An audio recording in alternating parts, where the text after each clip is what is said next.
안녕하세요. 국립해양박물관의 이정원입니다. 오늘 제가 할 내용은 문자 자료를 통해 본 동아시아 해양 문명 인문학 강좌 중에서 저희가 소장하고 있는 자료 중에 통신사에 대해서 좀 해보려고 합니다. 화제로 본 좋은 통신사 작품이 뭐가 있는지 좀 살펴봤는데 제가 생각보다 좋은 통신사 작품 속에는 화제라고 좀 논할 만한 것들이 많이 있지는 않습니다. 그래서 생각을 좀 해봤는데 이거를 어떤 식으로 풀어볼까 고민을 좀 하다가 강연의 주제를 다룰 만한 좀 실질적인 그런 소장품은 박주부 초상이라는 거 외에는 현재 없습니다. 이 박주부 초상은 역관 사양이기 때문에 조선통신사하고도 조금 다른 부분이라서 어떻게 하면 좋을까 하다 발상의 전환으로 화제가 없는 그림에서 화제를 분석하는 방법을 한번 택해봤습니다. 제가 밑에다 이렇게 좀 이해하기 적게끔 적어놨는데 벌게벗은 임금님과 같이 화제가 없는 작품 이원찬 호도를 이걸 갖다가 어떻게 화제를 어떤 식으로 구성했는지 내용을 좀 풀어보려고 합니다. 자, 그렇다면 화제 없는 작품 중에 왜 이원찬의 호도를 택했느냐? 이게 이유가 두 가지, 세 가지 더 넘는데 그건 제 4장에서 주로 밝힐 겁니다. 근데 재발문을 위한 여백을 남겨놨어요. 그러니까 그림 화면 속에 호랑이를 그리고 그 위에다가 화재라든가 이런 공간을 비워둔 것들이 있기 때문에 그런 내용과 인장을 풀어서 이 내용에 대한 화면을 구성할 수 있는 부분들을 좀 있어서 그걸 시각적 문해력을 좀 풀어보려고 합니다. 참고로 제가 이미지 파일을 굉장히 많이 쓸 건데 저희 기관에서 소장하고 있는 국립해양박물관에서 소장하고 있는 작품은 괜찮습니다. 그런데 그거 외의 작품들은 특히 개인 소장이라든가 일본 작품이라든가 혹은 독일에 소장되어 있는 것 같은 경우에는 이게 유포되거나 뭐 다운되거나 배포되는 조금 문제가 좀 있어서 그 부분에 대해서는 조금 주의를 좀 해주시기 바랍니다. 그리고 또 하나 이 강연은 제가 2021년 지난주에 조선통신사학회 국제학술 심포지엄에서 발표했던 내용을 수정하고 보완해서 오늘 강연에 임한다는 걸 밝혀둡니다. 일단 큰 주제는 고아비고라고 하는 책이 있어요. 이 책 같은 경우에는 에도시대 때의 책인데 19세기에 만들어진 책입니다. 일본에서 만들어진 책인데 쉽게 말씀드리면 인명사정 같은 거예요. 근데 그 안에 이게 고아비고 속에 조선서화전이라고 하는 부분이 있는데 조선인들의 작품을 갖다가 분석을 하면서 작가도 같이 분석해 놓은 되게 심플하게 해놓은 부분이 있어요. 쉽게 말하면 조선통신사의 화가들도 굉장히 많이 수록되어 있고 또 우리나라에서 유명한 화가들, 조선 전기, 중기 화가들도 상당수 수록되어 있는데 거의 마지막 장에 보게 되면 이원찬이라고 하는 화가가 나옵니다. 근데 이 이원찬이라고 하는 화가에 대한 기록이 굉장히 간결하지만 굉장히 중요한 이야기 단서들 담고 있어서 그거를 좀 풀어보려고 합니다. 현재는 이원찬이 누군지는 모르고 있습니다. 첫 번째 보시면 여기 한국, 제가 일부러 한국, 일본, 독일 거라서 여기가 한국, 일본, 독일 겁니다. 그래서 일부러 국립해양박물관을 한국이라고 좀 붙여봤습니다. 이건 지금 저희 그 국립해양박물관에서 소장하고 있는 문화재입니다. 그리고 옆에 있는 것은 일본 오사카 역사박물관에서 소장하고 있는 이원찬의 호도고 그 옆에 있는 것은 독일 베를린 국립아시아미술관에서 소장하고 있는 이원찬의 호도가 되겠습니다. 이 세 개의 작품을 가지고선 오늘 한번 풀어보려고 합니다. 자, 그렇다면 고아비고의 이원찬을 뭐라고 풀어놨느냐. 여기 이원찬 부분이 있는데요. 이원찬 부분에서 살펴보게 되면 여기에 나오는데 그 많은 그림들 중에 호랑이 그림을 그렸다고 적혀져 있어요. 딱 명시해놨어요. 근데 현재 지금 남아있는 그림도 호랑이밖에 없습니다. 3점이 남아있는데 3점 모두 다 호랑이고 또 하나가 비단바탕이란 말이 나와요. 종이가 아니고 비단이다. 그래서 그렇다면 이 3점 중에 비단이 무엇이고 종이가 무엇인지도 한번 생각해 볼 수 있는 거고 또 채색이다라는 그런 정보도 주고 있습니다. 그리고 모필이 극히 세밀하다라고 하는 그런 정보랑 가장 밑에 거 보게 되면 여기 이 부분입니다. 일본 것도 아니고 중국 것도 아니다. 근데 완산 정중의 취향이 있어서 어려운데 한국 그림으로 인정되니 이것을 보완한 뒤 고찰하기 기다린다 적혀져 있습니다. 여기서 완산 정중이라고 하는 사람은 조선 전기 때 개하고 고양이 그림을 되게 잘 그린 동물화에 뛰어난 동물화를 회화사적 이름으로 영모화라고 하는데 굉장히 유명한 화가입니다. 근데 호랑이 그린 작가한테 개하고 고양이 그린 작가를 비교하면서 너무 취향이 비슷해라고 그렇게 지칭을 했다는 건 되게 특이한 그런 판단력이에요. 이렇게 말하면 판단을 한 거고, 또 하나가 이걸 일본 그림이 아니고 중국 그림도 아니고 한국 그림이라는 인지를 이미 19세기 때는 했다는 그런 뜻입니다. 자, 그렇다면 요걸 갖다 보완한 뒤 고찰해달라고 19세기 요청을 했는데 그걸 제가 오늘 좀 해보려고 합니다. 자, 이걸 나눠보게 되면 머릿말부터 맺은말까지 좀 단순하게 나눠봤는데요. 일단 이 장에서 보게 되면 제가 아까 개하고 고양이 그림을 주로 그렸던 이암, 그 이암이라고 하는 그런 조선 전기 때 왕실 화가인데, 이 화가랑 이원찬의 호랑이를 그린 거 어떻게 화풍이 같은지 한번 살펴볼 거고요. 또 하나는 이원찬 호도의 소장경이 아까 한국에도 있고 일본에도 있고 독일에도 있다고 말씀드렸습니다. 이게 어떻게 그렇게 퍼져서 나가게 되었는지 소장 경위를 조금 살펴볼 생각입니다. 그리고 이제 이 작품들이 아까 제가 비단 얘기를 한번 드렸는데, 뭐가 비단인지, 크기는 어떤지, 족자인지 액자인지 뭐 이런 것들 현재 상태를 한번 비교해 보겠습니다. 4장이 가장 핵심인데요. 제가 이 강연 주제를 택한 이유가 아까 제가 화제가 없는데 화제를 분석하겠다라고 말씀드렸습니다. 그래서 인장을 가지고 배경을 설명한 그런 내용들, 그리고 또 하나가 인정이라고 하는 자체가 보통은 자기 자나 호를 찍기도 하지만 굉장히 많은 정보가 있어서 자신의 이름도 찍고 또 배경이 없는 부분들을 추가하기도 하고 소장자의 인장을 찍기도 합니다. 그래서 그걸 통해서 그림을 살펴보고요. 또 하나는 이원찬 그림에 보게 되면 특징들이 있어서 그림 얘기도 조금 해볼 겁니다. 맨 마지막에는 이 호도의 작품 속에 보면 마치 상단을 내가 누군가가 화제를 써주기를 기대하고선 상단을 비워뒀습니다. 그래서 이러한 구성에 대한 얘기를 밝혀보겠습니다. 자, 이 머릿말인데요. 방금 드렸던 말씀 좀 정리해 놓은 겁니다. 이 강연은 이원찬의 그림에 관한 내용이고 17세기 활동화로 알려진 이원찬이 헌존할 작품은 3점이고 3점 모두 호랑이 그림이다. 이원찬과 호도에 관한 기록은 19세기 일본 에도 시대에 편찬된 고아비고 권 51 조선 서화전을 찾아볼 수 있다. 이원찬에 관한 기록은 간결하지만 중요한 3가지 단서가 있다. 첫째, 16세기 조선 왕실 종친 화가 이암의 화풍과의 유사성, 아까 개하고 고양이 그림을 그렸던 화가하고 또 호도를 그렸던 호랑이 그렸던 화가의 그런 작품의 유사성. 둘째, 바탕 재료가 비단이라는 거. 셋째, 한국 그림으로 인정한 내용. 요 3가지 가지고 진행해 보겠습니다. 그렇다면 이제 이암의 작품을 좀 살펴볼 건데, 개하고 고양이 그림을 주로 그린 이암이 어떻게 호랑이를 그린 작가랑 비교를 했을까? 또 이 호도를 그린 화가에게 이암이 취향이 있다라고 했을까? 이런 실마리를 좀 풀어보도록 하겠습니다. 이거는 이암에 대한 고아비고에 대한 기록인데요.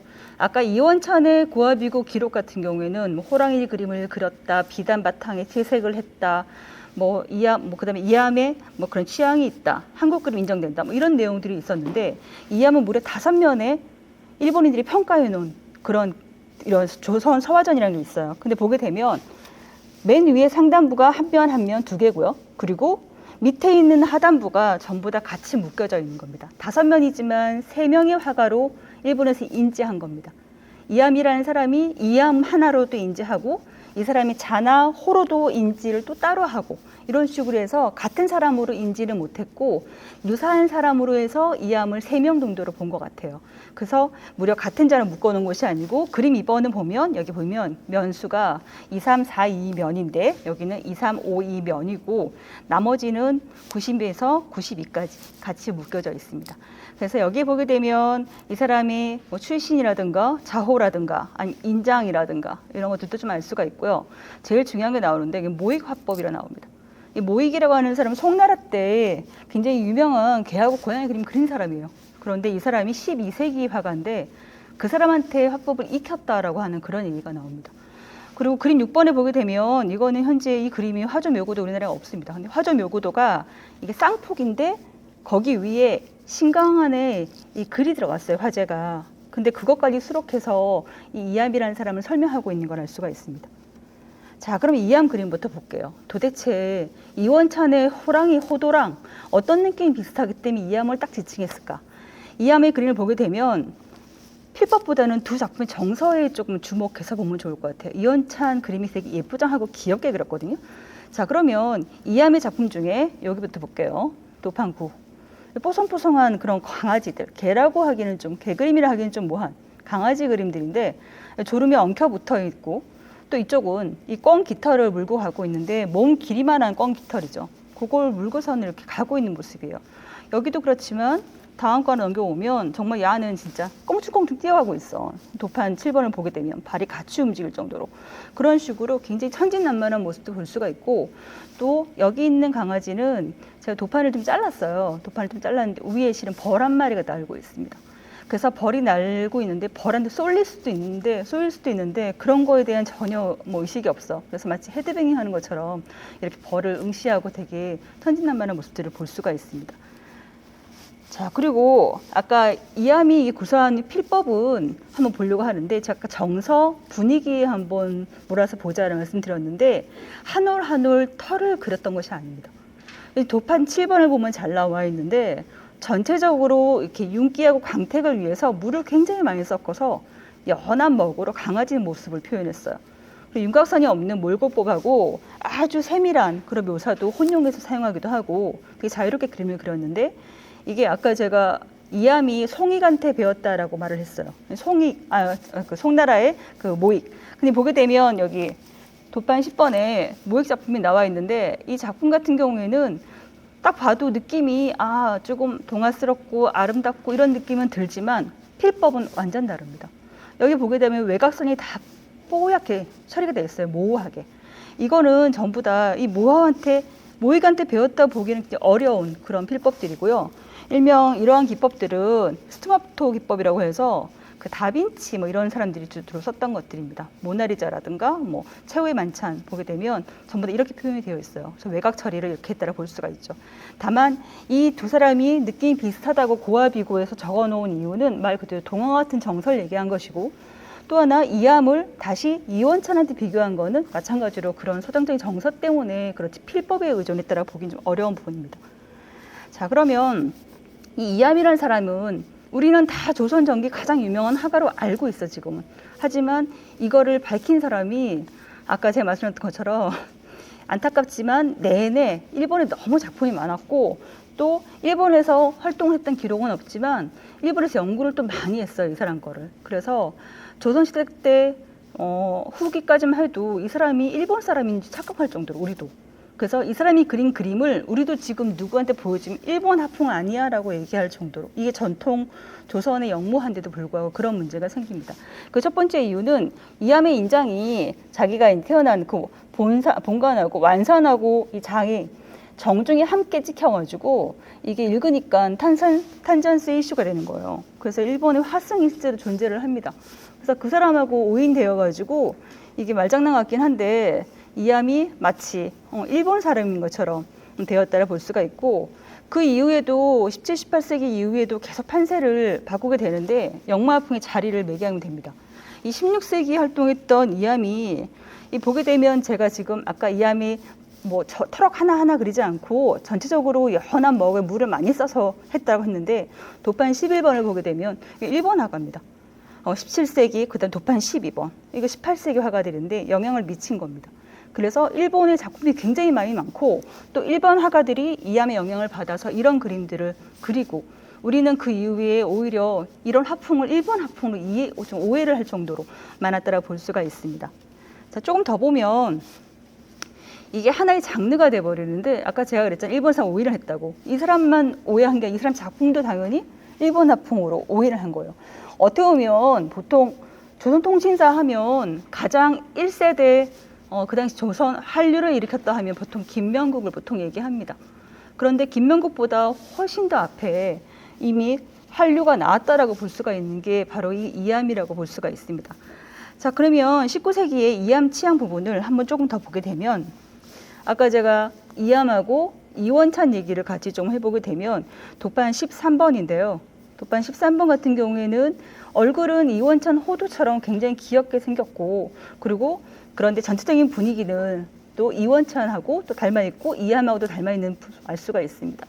도판 14번을 보게 되면 여기 위에는 얼굴도 그렇고 전반적으로 이원찬의 느낌이 드는데, 호도 느낌이 드는데, 요 밑에는 이암의 강아지 그 그림하고 너무 닮아 있다를 볼 수가 있어요. 근데 이런 식으로 그렸던 자체가 이게 이 호랑이에 대한 걸 전혀 인식하지 못해서 그런 겁니다. 왜냐하면 보통 우리 같은 경우에는 이렇게 하나면에 등장하는 그림이 단 하나도 없습니다. 호랑이에 대한 우리 일본은 호랑이가 존재하지 않거든요. 그러니까 호랑이가 얼마나 사납고 호랑이랑 개랑 같이 그려놓을 수 없다는 자체를 모르는 거죠. 그래서 저런 병풍들이 등장할 수 있다는 건 독특하다라고 볼 수가 있어요. 자, 그래서 이원찬하고 이암의 화풍을 일본 화가들에 의해서 살펴볼 수가 있고 이런 부분 되게 특이한 부분이라고 볼 수가 있습니다. 자, 그러면 이원찬 호도의 소장 경위를 얘기할 건데 이원찬 그림 같은 경우에는 아까 제가 처음에 말씀드렸는데 국립해양박물관에 있는 것이 한국본, 오사카 역사박물관에 있는 것이 일본본, 그 다음에 독일 베를린 아시아미술관에 있는 것이 그게 독일본이 되겠습니다. 근데 제가 이번에 독일본은 처음으로 밝혀서 이렇게 연구한 거기 때문에 이왕이면 일본본하고 독일본 중심으로 좀 볼 건데 일단 비단 얘기는 다 같이 한번 해보도록 하겠습니다. 또 하나가 아까 제가 맨 처음에 고화비고 얘기할 때 고화비고에서 호랑이를 그렸다, 비단을 그렸다 이런 얘기가 나왔는데 그 얘기도 같이 분석해서 보도록 하겠습니다. 일단 국립해양박물관 겁니다. 2016년 초에 일본에서 어쩌면 경매를 통해서 부산에 있는 개소양자가 이걸 입수해서 들고 왔습니다. 그 위에 2016년도에 국제신문하고 초량회관의 셋띠벌 7호의 작품을 공개한 적도 있습니다. 근데 그러고 나서 2년 뒤에 국립해양박물관에서 2차 공개 구입을 통해서 이거를 구입하게 되었고 그 다음에 이듬해 이걸 문화재 지정위원회를 딱 거쳐가지고 2019년 7월 24일 날 부산시 유형문화재로 지정이 되었습니다. 일본 오사카 역사박물관 겁니다. 일본 오사카 역사박물관 소장된 이원찬 호도는 요 밑에 지금 그 도판이 하나 나와 있는데 이건 제1학자 신기수 선생님이 이 오사카 역사박물관이 기증한 어떤 컬렉션 중에 포함되어 있는 작품입니다. 실제로 오사카 역사박물관이 개관 당시에 박물관의 정체성을 한번 확실하게 하고 가고 싶어서 이거를 집약적 자료를 갖다가 우호와 상징적 자료랑 그런 의미를 두고선 선별을 한 적이 있었는데 그때 신기수 쌤이 수집하고 있는 굉장히 많은 자료들이 선정이 됐습니다. 그래서 이게 일괄 다 들어갔다고 보시면 돼요. 그때 뭐 구입도 하고 뭐 기증도 하고 뭐 이런 단계를 다 거쳐서 들어갔고 그 중에 하나라 볼 수가 있습니다. 도판 여기 19번을 보게 되면 이게 기증도록이에요. 일종의 기증도록으로 만들어진 거라 볼 수가 있습니다. 이게 이제 이 작품은 부산에서 한번 전시를 하면서 우리 국내에는 처음 소개를 했었는데 2015년도입니다.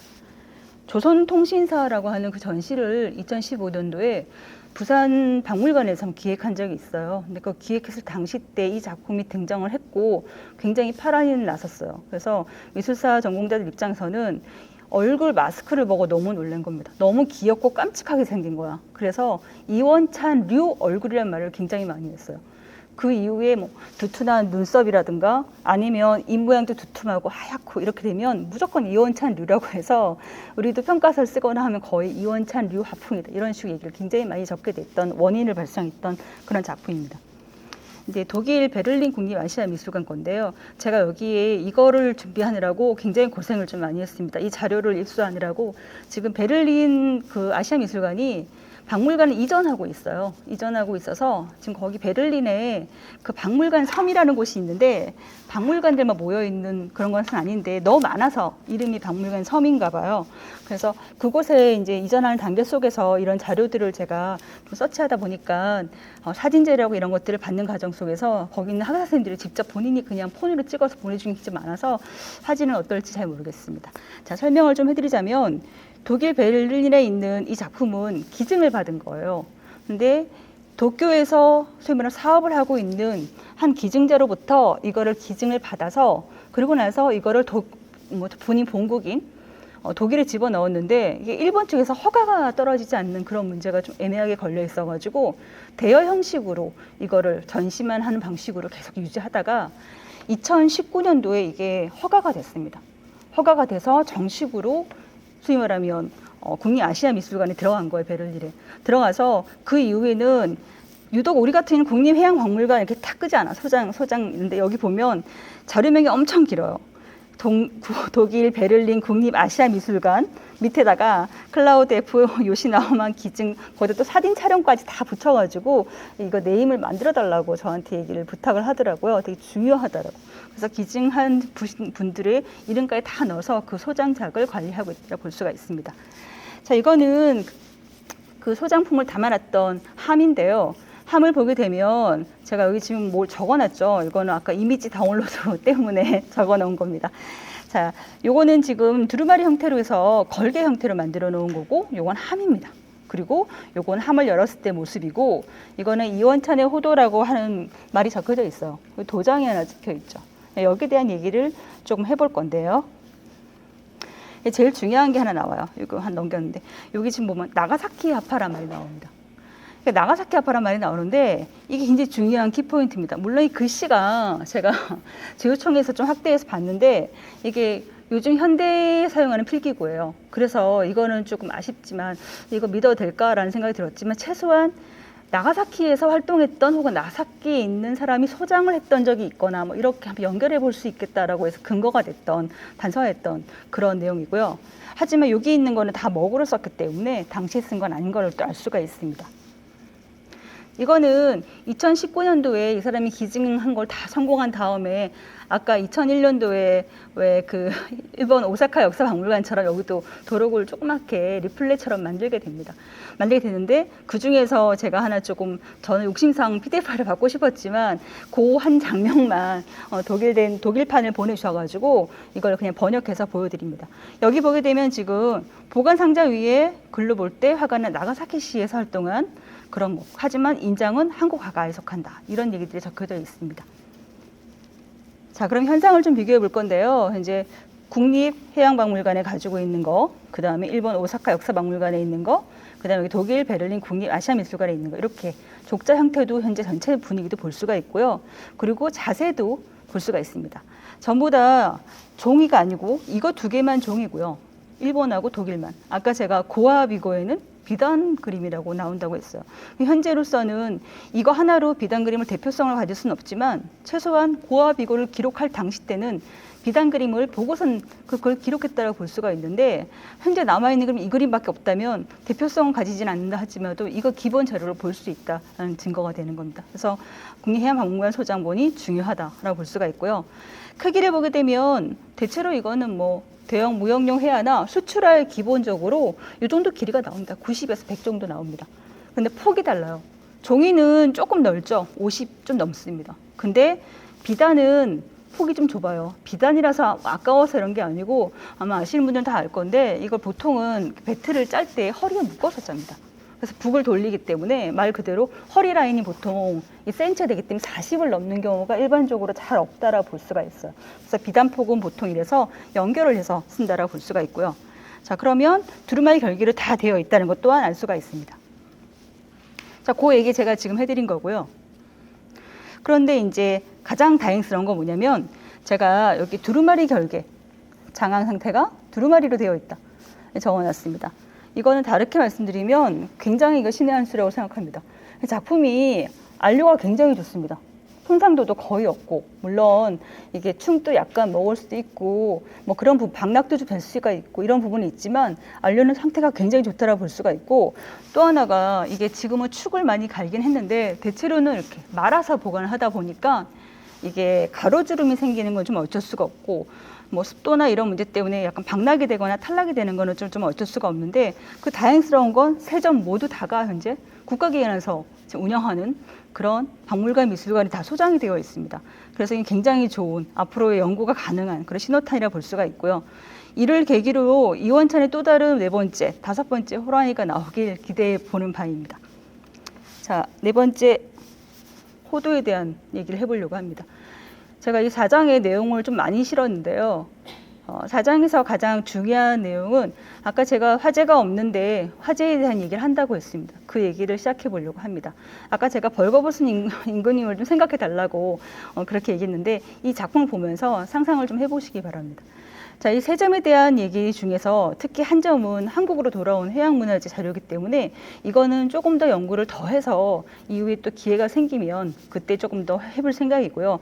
지금은 현재 화재에 대한 얘기이기 때문에 일단은 일본과 독일 중심으로 조금 얘기를 풀어보도록 하겠습니다. 자, 일단 아까 제가 이 세 가지 한다고 했는데 첫 번째가 인장에 대한 얘기를 할 거고요. 두 번째는 좀 다들 궁금해하실 도대체 이원찬 표 얼굴이 뭐길래 눈, 코, 입이 뭐길래 궁금해하실 것 같아서 거기에 대한 얘기를 좀 해보도록 하고요. 세 번째가 단일 구성입니다. 이거는 어떻게 보면은 동물한테 이렇게 했다? 놀라운 겁니다. 초상화 같은 경우는 단독으로 등장할 수 있어요. 인물화도 배경 없이 등장할 수 있습니다. 그런데 호랑이가 영모인데 이렇게 배경 하나 없이 선 하나 없이 이렇게 소위 말하면 그냥 초상화 개념처럼 인물화 개념처럼 중요한 인물처럼 이렇게 등장한다는 거는 처음 있는 일입니다. 조선 회화에서 처음 있는 일이기 때문에 독특한 군성이어서 여기에 대한 얘기를 좀 면밀하게 살펴보도록 하겠습니다. 첫 번째, 지금 호도는 총 3개고 여기 있는 것이 한국본, 이게 일본, 그리고 여기 있는 것이 독일본입니다. 그런데 인장은 총 6개가 등장을 해요. 여기 2개가 등장하는데 위에 있는 게 세이오라고 해서 세상을 빛낸다 뭐 이런 자가일 수도 있고 이 사람이 호일 수도 있습니다. 그래서 일단 자호인이 하나 있고요. 요 밑에가 이원찬인이라고 하는 도장, 인장이 2개입니다. 여기 밑에는 오사카권 이원찬인 하나, 여기는 이원찬인이 하나 있고요. 요 밑에 도장이 좀 독특합니다. 굉장히 독특해요. 그거 한번 살펴볼 거고요. 아까 여기 독일 거는 이 도르마리 족자를 다 만 다음에 맨 아래다가 도장 하나 더 찍어놨어요. 그 도장 얘기까지 합치면 총 6개가 됩니다. 화면에서는 5개, 족자 바깥에 하나, 이렇게 총 6개가 있다를 보실 수가 있습니다. 자, 그렇게 정리해보면 이렇게 한 장으로 정리할 수가 있는데요. 제가 맨 처음에 이거 설명해 드리면서 고아비고 얘기를 했습니다. 고아비고 얘기에 고아의 비고에 나오는 인장 2개, 2개가 현재 국립해양박물관 인장과 같다 볼 수가 있고요. 그리고 여기 일본, 독일 전부 다 이원찬인이라고 적혀 있는 게 같다 볼 수가 있습니다. 자, 그렇다면 나머지가 다른데 요거 2개죠. 요거 인장이 이거니까 이 인장에 대한 얘기는 조금 풀어보도록 할게요. 넘어가겠습니다. 독일본에 대한 얘기를 좀 해볼게요. 지금 여기 적혀져 있는 여기 도장 말고 요 도장 밑에 찍혀져 있는 거니 뭐냐면 맹호 지성산월도라 적혀져 있는데 이게 높은 달에 떠 있는 산속에 맹호가 표하고 있다 이런 뜻입니다. 다시 한번 그림 볼까요? 여기 배경에다가 그런 말을 적어 놓은 겁니다. 여기다 도장 하나 찍어 놓고 근데 여기에 지금 높은 달이 어디 있고 깊은 산속에 어디 있고 포를 하고 있나요? 울부짖고 있어요? 그 모습 여기 있죠. 그래서 이 인장 하나로 배경을 만들어냈다는 거죠. 근데 이거는 보통 화가가 하지 않습니다. 화가는 본인 작품이 완성을 본인이 결정하기 때문에 본인은 충분히 완성이 되었다고 하는데 이렇게 도장을 찍었다는 거는 감상자가 여기서 아쉬움을 느꼈었거나 아니면 본인이 완성을 시키기 위해서 이렇게 하는 경우가 있습니다. 그걸 화제를 적을 수도 있고요. 아니면 인장으로 대체를 할 수가 있는데 또 흥미로운 건 이걸 적은 사람이 과연 이걸 봤나? 어떻게 이렇게 똑같은 얘기를 여기다 적을 수가 있지? 그것도 좀 의구심은 듭니다. 왜냐면 이 작품도 국내에 들어온 지 이제 얼마 안 되잖아요. 2016년도에 들어왔으니까 그것도 가능성은 없지 않아 있다라고 볼 수도 있고 또 다른 이원찬 4번째 그림, 5번째 그림이 존재했을 수도 있습니다. 자, 그러면 이 도장에 대한 얘기를 좀 더 해볼 건데 이 도장의 생김새 같은 경우에는 이거는 조선 전기 때는 잘 나오는 유형이 아닙니다. 조선 후기 때 보통 나오는 유형이라서 첫 번째고 두 번째는 도장 인장의 색깔이 달라요. 그 색깔이 달라서 그리고 이거는 또 기법 자체도 다르다고 하더라고요. 제가 인장을 잘 몰라서 한번 자문을 구해봤는데 그래서 19세기에 보통 나오는 인장이기 때문에 이거는 같은 연대를 보기 좀 어렵다라고 하더라고요. 그렇다고 치게 되면 아까 제가 말씀드렸던 것처럼 그림은 17세기에 그려서 배포가 됐는데 유포가 됐는데 그 이후에 19세기 정도? 그때 아마 감상자가 소장자가 이런 것들을 만들어서 찍었을 가능성도 있다라고 볼 수가 있습니다. 자, 맨 마지막에 족자에 대한 얘기를 좀 해볼게요. 이 족자가 이렇게 두루마리 형태로 이렇게 말아가지고 하단부에 이렇게 인장을 찍어 두었습니다. 근데 이 하단부에 찍어 놓은 인장이 보게 되면 뭐라 적혀 있냐면 여기 기쿠치 씨 이렇게 적어놨습니다. 이게 뭐냐면 말 그대로 기쿠치 가문의 거라는 뜻인데요. 기쿠치 가문 자체가 굉장한 엄청난 소위 말하면 귀족급 가문입니다. 그래서 나가사키 시 근처를 전부 다 본인들이 장악해서 본인들이 다 관리했던 굉장한 큰 가문인데 이 가문이 에도 시대에는 몰락을 겪었어요. 근데 이 작품은 에도 시대 때 작품이거든요. 우리 조선 17세기일 거니까. 일본을 치게 되면 에도 시대 때인데 근데 그때는 몰락을 겪었고 메이드 시대가 되면 다시 가문의 명성을 찾게 돼요. 근데 아까 인장의 기법이 19세기 거고, 그리고 이걸 소장한 거 정말 기쿠시 거 맞다고 하고, 또 아까 함에 그 기억하세요? 함에 보게 되면 한 번 더 보여드릴게요. 아이고 어디 갔지? 여기 함에 보게 되면 나가사키란 말이 나옵니다. 아까 제가 기쿠시가 나가사키를 포함해서 본인들이 다 관리했던 곳이라고 했어요. 그렇다면 이거는 전부 다 일맥상통한다라고 볼 수가 있습니다. 다시 좀 정리를 조금 인장 부분에 대해서 좀 정리를 하자면, 이원찬 그림은 17세기 때 이 나가사키에서 유통이 되었고, 그리고 19세기 때는 기쿠시 가문이 소장을 하였고, 21세기 다시 나가사키에서 유통이 되어서 이것이 다시 도쿄로 넘어가서 이것이 지금 다시 독일에 소장되었다라 볼 수가 있습니다. 스토리가 조금 있는 그런 작품으로 보여집니다. 코로나가 좀 끝나고 나면 정말 기회가 된다면 그쪽 학예사하고도 얘기를 했는데 한번 보러 가고 싶은 욕심이 생겨요. 그렇다면 여기에 어떤 출처나 이런 것들이 라벨이 좀 붙어 있지 않을까, 그런 기대도 조금 해보고 있기 때문에 뒷면 사진을 보지 못해서 그런 것들을 좀 기대하고 있습니다. 자, 그렇다면 다른 것보다도 무엇보다도 이 독일본은 소장자의 정보라든가 아니면 어떻게 유통이 되었는지를 좀 알 수 있어서 굉장히 좀 흥미로운 부분들이 있고, 현재 이게 조선인이 그렸음에도 불구하고 한국과 일본과 독일까지 지금 나가 있기 때문에 이거야말로 정말 이거 해양과 관련 있는, 교류와 관련돼 있는 확실한 그림으로 볼 수가 있습니다. 자, 이제 4장에서 두 번째 얘기를 해볼 건데요. 아까 제가 그 2015년도에 이원찬 그림이 오사카 역사박물관에 있는 이원찬의 그림이 이게 딱 등장을 한 다음에 가운데 겁니다. 그림 36. 난리가 아니었어요, 정말로. 특히 미술사 중에서도 민화하시는 분들 입장에서는 까치 호랑이 이런 거 보다가 이걸 봐가지고 놀란 거예요. 이건 어디까지나 민화 그림이 아니거든요. 아닌데 불구하고 이 그림이 영향을 받은 그 이후에 17세기, 18세기, 19세기 작품들이 무수하게 본인들은 눈으로 봤던 거지, 호랑이 전공자들은. 그래서 이 작품을 갖다가 먼저 나왔으니까 17세기 화풍이니까, 그래서 항상 그런 그림들이 나오게 되면 이원찬류 혹은 눈, 코, 입을 가진, 표정을 가진 뭐 이런 식으로 이름을 서두에 깔 정도로 그런 식으로 소위 말해 불렀던 거죠. 그런데 이제 이원찬이 누군지 모르고 그림이 현재 밝혀진 것이 오사카 역사박물관밖에 없었거든요. 그러다 보니까 연구가 이루어지지 않았다라고 볼 수가 있습니다. 그래서 어떻게 보면 제가 국립해양박물관에 지금 소장하고 있는 작품을 봤기 때문에 이 연구가 가능했다라고 볼 수가 있고요. 그럼 얼굴을 한번 보도록 할게요. 이 이원찬 호도의 정형으로 꼽는 것이 바로 호랑이 얼굴하고 표정입니다. 이원찬 호랑이 얼굴은 정병몰 교수님에 의해서 민화 중에 까치호랑이 관련된 얘기에서 그 얘기가 한번 언급된 적이 있습니다. 아까 제가 말씀드렸던 것처럼 풀립형, 접히는 작은 조그마한 귀, 그리고 누에 같은 하얀 눈썹 여기, 그리고 크고 동그란 눈, 그리고 삼자형, 여기 입술이 윗입술이 삼자형으로 이렇게 옆으로 누워져 있죠. 그리고 여기 꼬리가 안 보이는데 검은 꼬리 끝에 하얀 점이 박혀져 있습니다. 그런 것들이 묘사가 되어 있고, 여기 제가 조금 더 덧붙이자면 눈썹까지 올라간 속눈썹이 좀 특징이고, 이 이중태를 두른 이 눈 동자가 강낭콩 모양으로 생겼습니다. 그리고 코도 도토리 모양이 되게 작고, 입 전체 모양이 삐에르처럼 하얗게 표현이 되어 있고, 또 이빨도 뿔처럼 이렇게 삼각형 뿔처럼 이렇게 전부 다 똑같이 되어 있습니다. 그리고 가늘고 긴 수염이 너무너무 얇게 표현이 되어 있는 것이 특징입니다. 자, 여기까지는 되게 귀엽고 예쁜 호랑이를 맹수인데 불구하고 이런 걸 그려놓은 겁니다. 그래서 고아비고에서 이암의 취향이 있다라고 말했던 것처럼 이런 동화동화스럽고 정말 사랑스러운 그림들을 그렸다 볼 수가 있습니다. 그런데 이게 시선을 한번 보도록 할게요. 다시 한번 돌아와서 볼게요.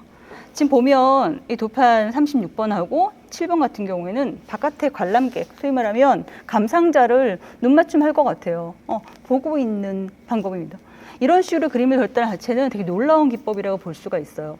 왜냐하면 감상자하고 시선을 맞추는 방식의 그런 그림들은 보통은 선종화 이런 그림들을 달마 이런 거나 아니면 초상화 그림에서 보통 등장을 하지, 이렇게 동물을 가지고 이렇게 그린 그림들이 현재 없습니다. 그래서 이런 건 되게 독특하다라고 볼 수가 있고, 물론 민화에선 등장을 하지만 이 시기보다 앞선 그림은 등장하지 않기 때문에 되게 획기적이라고 볼 수가 있고, 그렇다면 이게 어디에서 온 기법일까 좀 찾아봤습니다.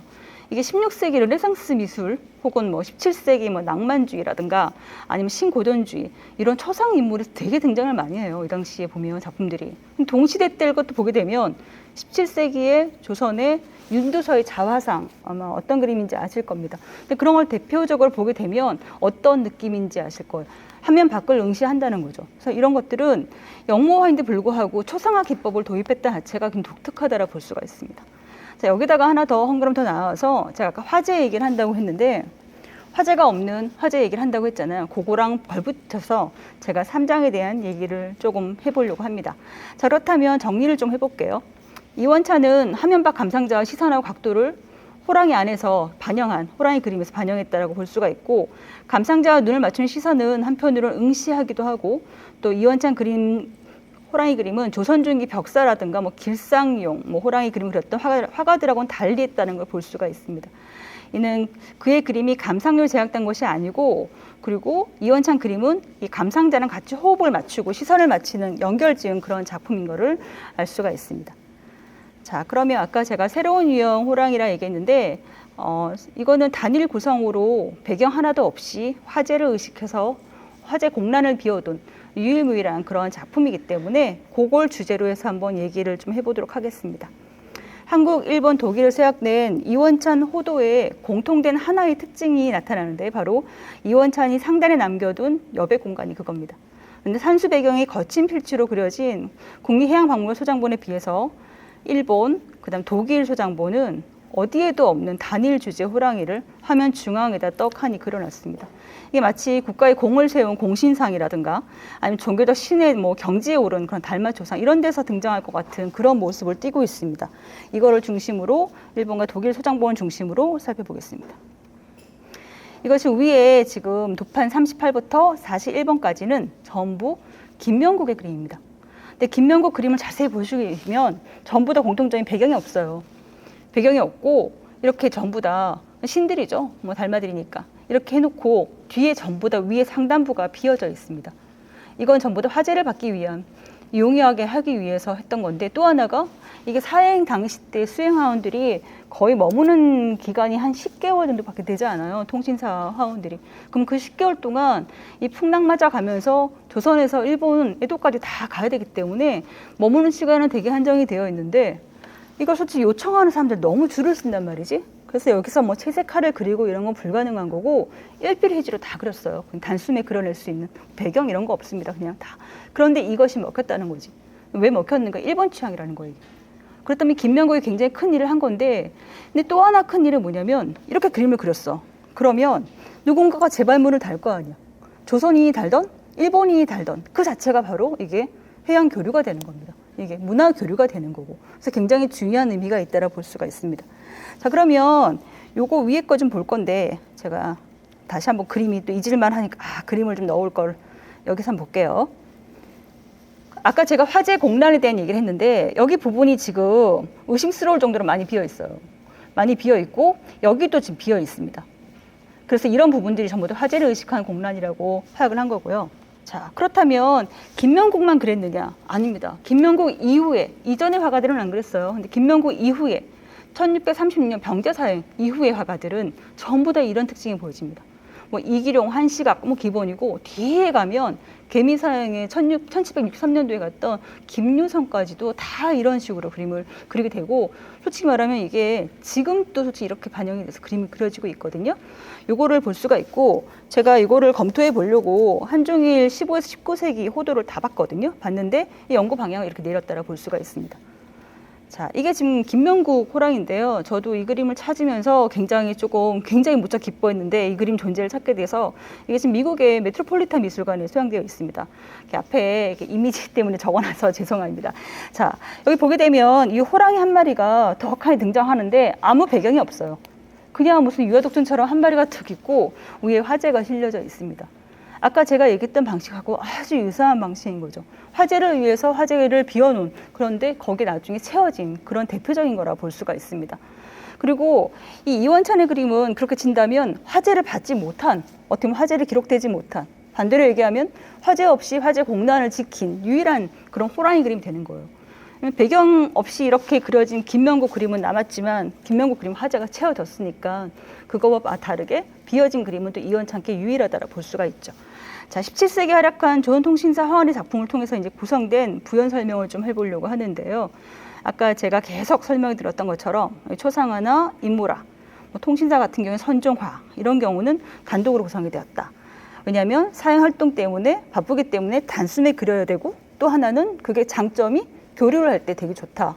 그쪽에서 화제를 남길 수도 있고 우리가 남겨서 줄 수도 있고 해서 이런 부분이기 때문에 굉장히 의미가 있는 거고, 소위 말하면 조선인이 일본에 가서 이런 행태를 했다 자체가 이건 하나의 문화의 장을 연 거고, 이게 장을 연 사람이 저는 김명국이라고 확신을 하고 있습니다.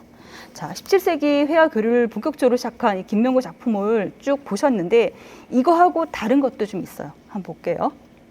여백은 있습니다. 여기에. 그런데 화제가 기록되지 않은. 그리고 김명국 그림하면 가장 대표적인 걸로 보통 병자사행의 1636년도에 이 그림이 가장 대표적인 그림이라고 보통 봐요. 그리고 우리가 43년도 개미사행의 대표적인 작품이 뭐냐 그러면 이 작품을 보통 보고 있습니다.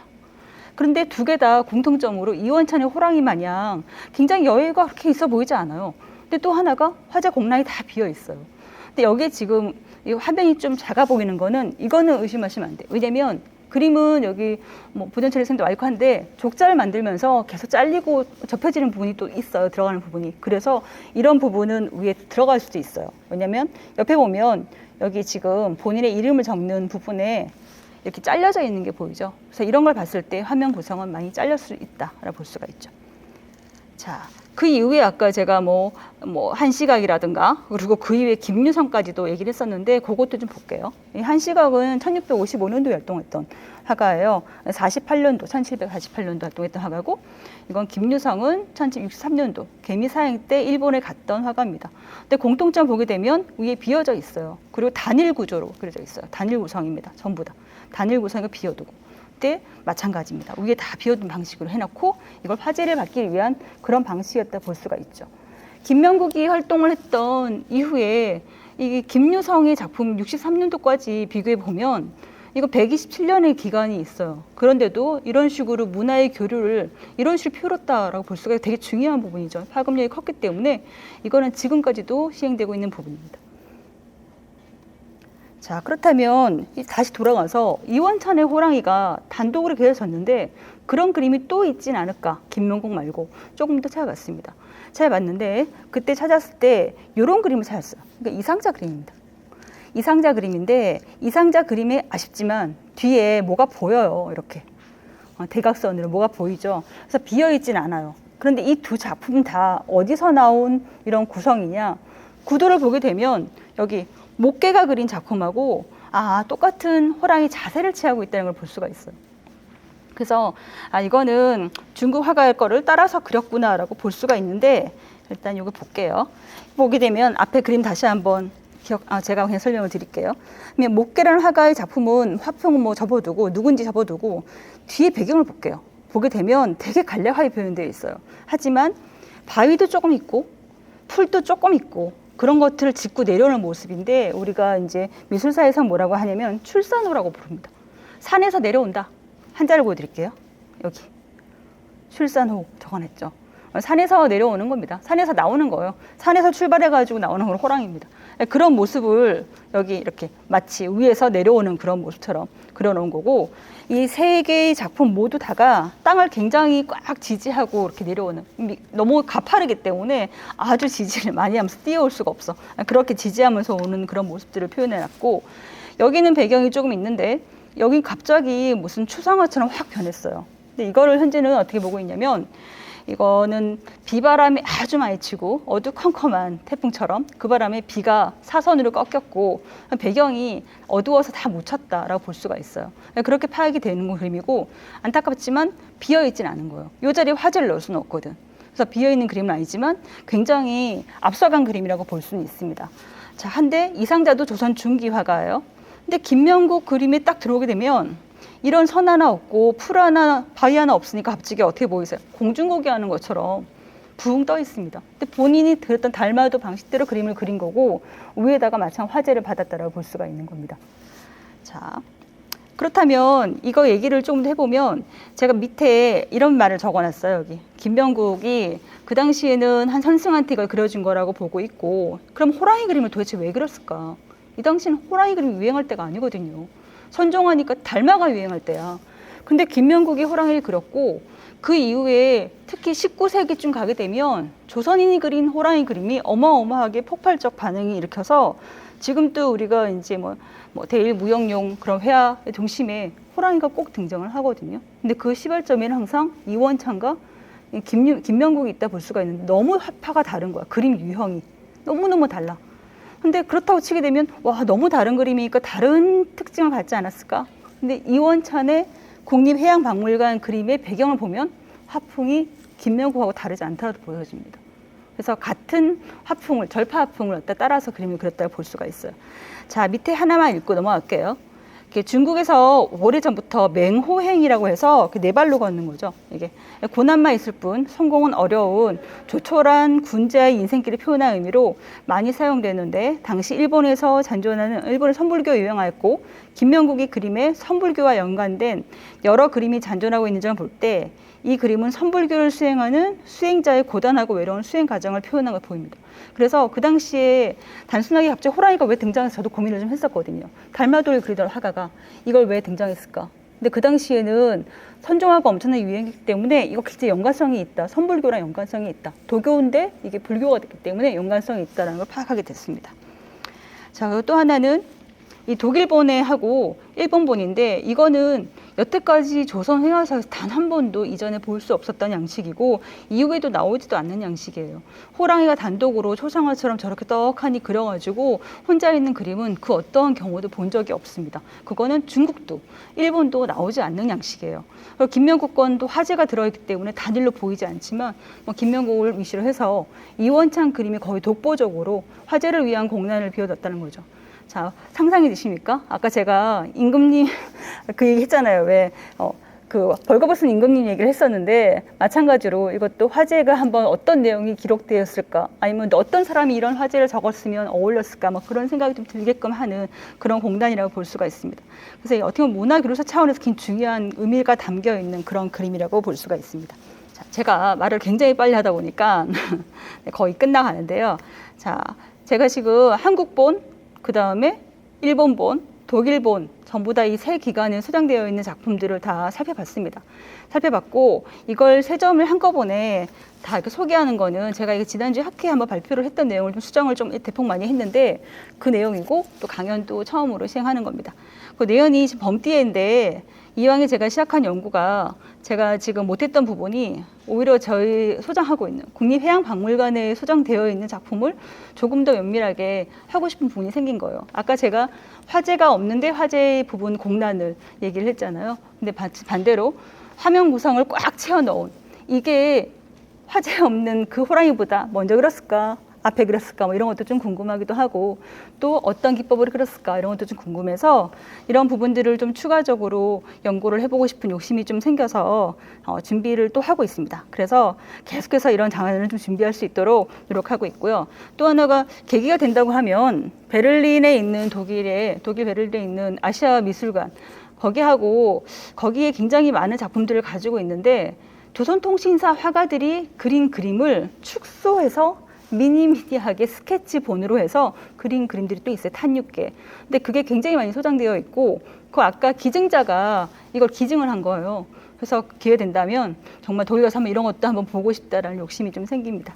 자, 긴 시간은 아니지만 그래도 짧지만 타이트하게 끝까지 들어주셔서 감사합니다. 마치겠습니다.